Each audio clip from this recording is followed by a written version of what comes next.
firefighter and public information officer, Houston Fire, Marty Black, Martee, last name Black, Black. What can you tell us about this fire?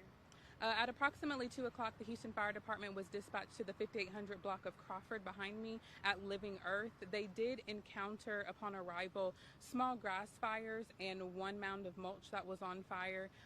Due to unforeseen circumstances, the fire has engulfed the facility behind me, but I do want to ensure the public is aware that it is contained to the facility. So in the vicinity, there are any subdivisions that are close by, so we're not concerned about any air quality or any life safety at this point. I'm going to be rotating crews throughout the night to ensure that the fire is contained to just this Living Earth facility. And when you say it has engulfed the entire facility, was there buildings in it? Can you just kind of explain what this is? Okay, it's a Living Earth mulch facility, so there are several pounds of mulch mounds, huge mounds of mulch on this location. There's also one warehouse and a couple of Connex boxes throughout the facility. My crew is currently spraying water on the warehouse to ensure that it does not become an exposure, but right now that's what we're seeing, is that it's contained to just this facility.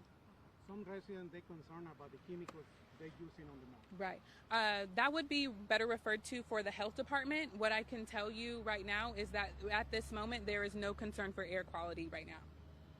How are the firefighters? I mean, it was extremely hot out here. Yes.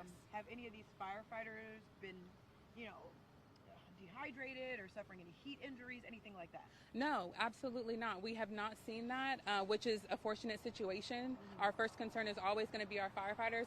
So we've been really diligent about rotating them out and making sure that they're taking their breaks while they're on this location.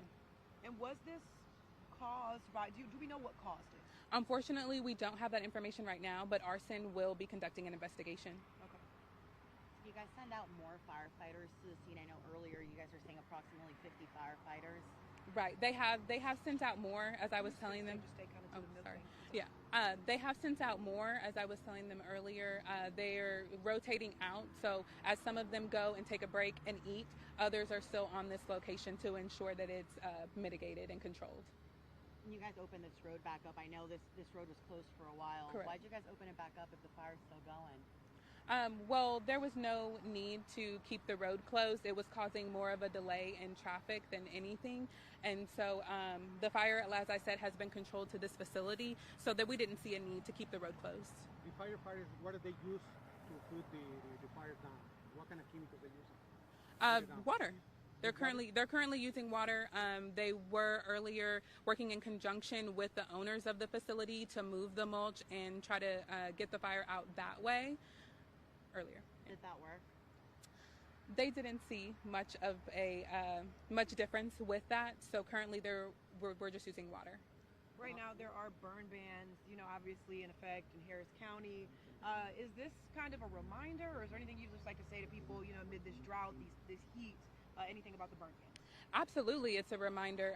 As I stated, we don't know the cause, but smoking materials that aren't properly disposed of are easy ways for grass fires, mulch fires to become ignited. So if you are a smoker, just make sure that you're throwing away your buds properly, making sure that you're keeping your water, your grass watered and things like that, being diligent.